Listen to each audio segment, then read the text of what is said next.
Welcome to business coaching institute. आप सभी साथियों का बिजनेस कोचिंग इंस्टीट्यूट में स्वागत है। साथियों, आज हम लोग साइंस के महत्वपूर्ण टॉपिक पे डिस्कशन करेंगे, जिससे में से कुछ इंपॉर्टेंट क्वेश्चन हमने लिया है जो यूपी बोर्ड 2024 के लिए महत्व रखते हैं। तो इसलिए हम आज उन सारे क्वेश्चनों पे डिस्कशन करेंगे। उसके साथ साथ आपके जो भी लगाने के तरीके होते हैं सवालों को, उन सारी चीज़ों पे हम बातें करेंगे। तो अगर आप चैनल पे नए हो तो चैनल को सब्सक्राइब कर लें, ताकि जो भी वीडियो हम अपलोड करें उसकी नोटिफिकेशन आप तक पहुंच सके और आप अपनी तैयारी में चार चांद लगा सकें। तो चलते हैं, शुरू करते हैं। देखिए, बहुत ही इंपॉर्टेंट ये सारे क्वेश्चन हैं। सबसे पहले हम बात कर लें। देखिए, ये पहला क्वेश्चन है कि एक विद्युत हीटर में 120 वोल्ट विभवांतर पर 12 कूलाम आवेश प्रवाहित होती है। हीटर में कितनी ऊर्जा व्यय होगी? तो ऊर्जा कितनी व्यय होगी, इसे आपको क्या करना है, बताना है। तो देखिए, सबसे पहले कह रहा है कि 120 वोल्ट, तो यहाँ पर भी का मान क्या हो जाएगा, 120 वोल्ट। भी का मान हो गया 120 वोल्ट। उसके बाद कह रहा है कि 12 कूलाम आवेश, तो क्यू से रिप्रेजेंट करते हैं आवेश को, तो ये है 12 कूलाम। अब कह रहा है कि हीटर में कितनी ऊर्जा व्यय होगी। तो हीटर में कितनी ऊर्जा व्यय होगी, आप फार्मूला पढ़े हैं, डब्ल्यू बराबर क्या होता है, वी क्यू। डब्ल्यू बराबर वी क्यू। अब ये मान यहाँ रखेंगे तो भी का मान कितना है, 120, और डब्ल्यू का मान, क्यू का मान क्या है, 12। जब गुणा करेंगे तो 12 का 12 में गुणा करेंगे 144, और ये जीरो है, जीरो बढ़ा देंगे तो 144 जूल ये क्या हो जाएंगे, आपके ऊर्जा व्यय होंगे। तो उम्मीद है कि ये चीज़ें आपको समझ में आ गई होंगी। ये जो क्वेश्चन है आपके या तो बहुविकल्पी में पूछ लिए जाते हैं, या फिर क्या होता है कि 2 नंबर के जो क्वेश्चन आते हैं उसमें पूछ लिए जाते हैं। तो हमें हर प्रकार के क्वेश्चनों को लेके चलना है, ये नहीं कि केवल लॉन्ग लॉन्ग, हमें बहुविकल्पी भी लेके चलना है, बड़े क्वेश्चनों को भी लेके चलना है। सारे प्रकार के क्वेश्चन हम इसमें लाए हैं। अब चलते हैं अगले क्वेश्चन की तरफ। अगला क्वेश्चन देखिए, ये अगला क्वेश्चन भी इंपॉर्टेंट है। कह रहा है कि एक विद्युत हीटर में 4 मिनट तक 3 एम्पियर की विद्युत धारा प्रवाहित होने पर 540 किलो जूल, यहाँ किलो जूल लिखा है, ऊष्मा उत्पन्न होती है। हीटर के तार का प्रतिरोध ज्ञात कीजिए। तो पहले जो दिया गया उसको लिख लिया जाए। एक विद्युत हीटर में 4 मिनट में, देखिए टाइम दिया गया है 4 मिनट, तो देखिए 4 मिनट है, इसको आप सेकंड में बदल लीजिए 60 से गुणा करके, तो 6 चौको 24, 240 यहाँ पर सेकंड हो जाएंगे। ठीक, उसके बाद 3 एम्पियर की विद्युत धारा प्रवाहित होती है। देखिए आई का मान कितना दिया गया है, 3 एम्पियर, 3 एम्पियर। उसके बाद कह रहे 540 जूल ऊष्मा उत्पन्न होती है, यानी डब्ल्यू का मान क्या दिया गया, 540 किलो जूल। यहाँ किलो जूल लिखा है तो आप इसको 10 घाटे 3 लिख सकते हैं, ये जूल में बदल गया। ठीक है ना, 1 किलो जूल में 10 घाते 3 जूल होते हैं, तो क्या करेंगे, 10 घाते 3 का हम गुणा कर देंगे तो 540 किलो जूल हो जाएंगे, जूल में ये बदल गए। उसके बाद कह रहा है कि हीटर के तार का प्रतिरोध बताइए, आर का मान पूछा जा रहा है। तो आर का मान पूछा जा रहा है, तो इस कंडीशन में आपको आर का मान बताना है। तो आप फार्मूला पढ़ें, डब्ल्यू बराबर वी आई टी बराबर आई स्क्वायर आर टी। क्या पढ़ें, आई स्क्वायर आर टी। डब्ल्यू बराबर आई स्क्वायर आर टी पढ़ें। देखिए इसमें आई भी है, आर भी है, टी भी है और डब्ल्यू भी है, सारी चीज़ें हैं। लेकिन आपको बताना आर, तो आर को यहाँ छोड़ेंगे, बाकी सबको क्या करेंगे, डब्ल्यू के नीचे भाग कर देंगे। तो आपको क्या मिलेगा, डब्ल्यू अपान आई स्क्वायर और टी, और इधर मिल जाएगा आपको आर। अब मान आप क्या करेंगे, यहाँ पर रखेंगे। जब मान रखेंगे तो डब्ल्यू का मान क्या है, 540। देखिए 10 पे घाते 3 का मतलब क्या हुआ, 3 जीरो और हम बढ़ा दे रहे हैं, 3 जीरो हो गए। नीचे आई, आई का मान क्या है, 3, 3 का स्क्वायर 9 हो जाएगा। उसके बाद टी, टी क्या है 240, तो 240 लिख देंगे इक्वल टू आर।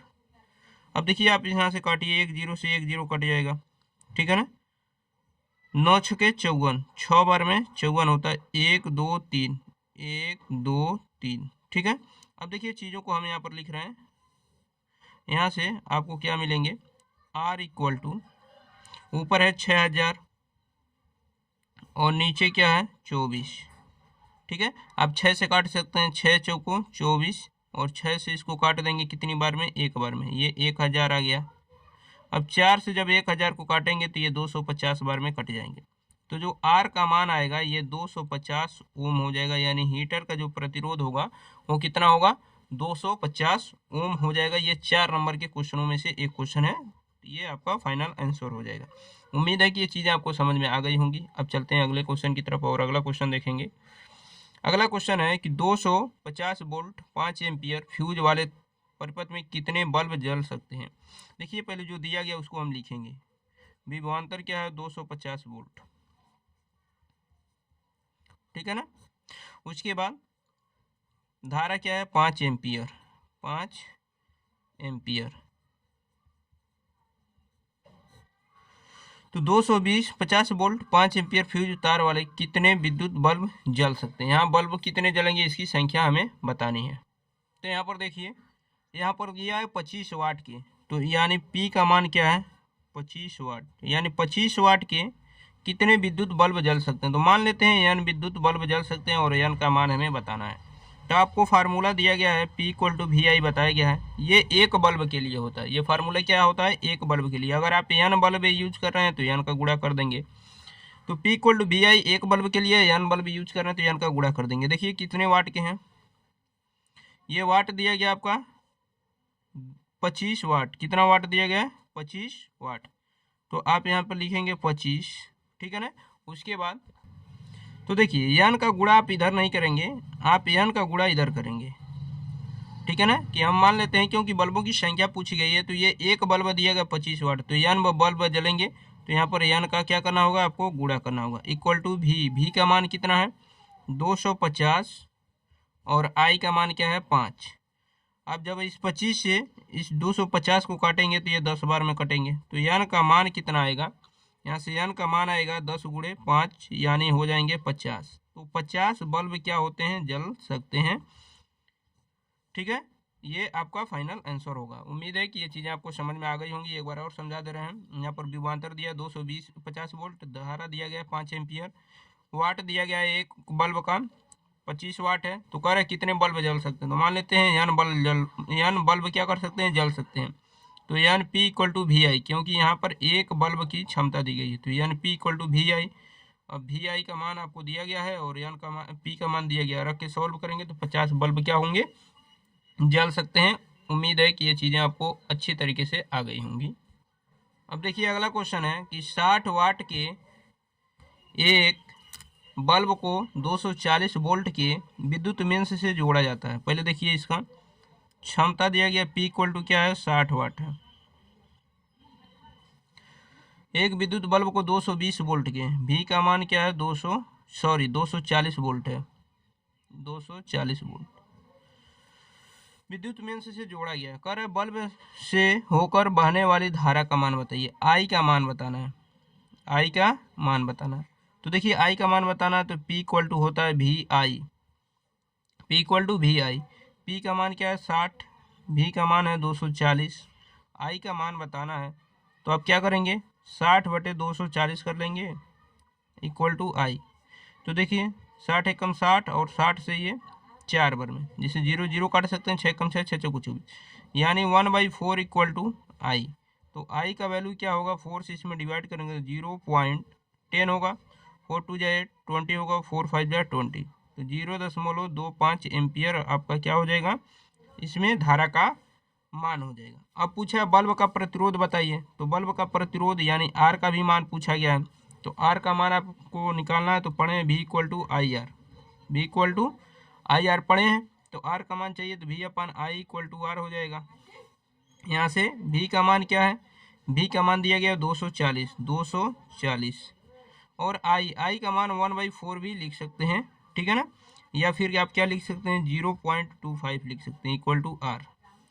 यहाँ से सॉल्व कर लेंगे तो R का मान मिल जाएगा। R = क्या होगा, देखिए 10.2 अंक इधर करेंगे तो ऊपर 2 0 बढ़ जाएंगे, तो 240 × 100 ऊपर हो जाएगा और नीचे क्या हो जाएगा 25।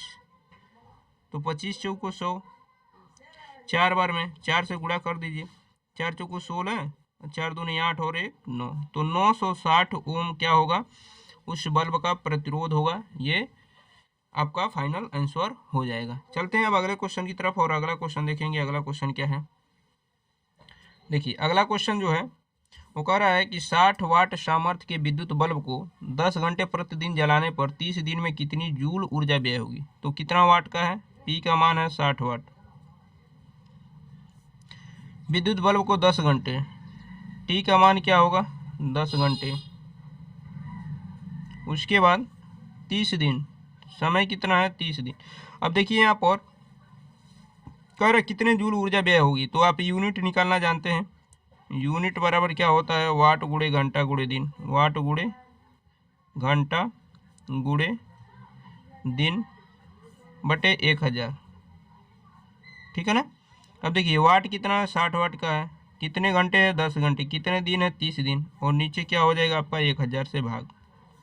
देखिए 3 जीरो है, 3 जीरो से ये 3 जीरो कट गए, आप गुणा कर दीजिए 6 त्रिक 18, 18 किलो वाट हो, ये क्या होगा 18 किलो वाट। ये यूनिट कितनी आई 18 किलो वाट। लेकिन इसको हमें बताना है क्या जूल में, तो 1 किलो वाट बराबर होता है 1 किलो वाट।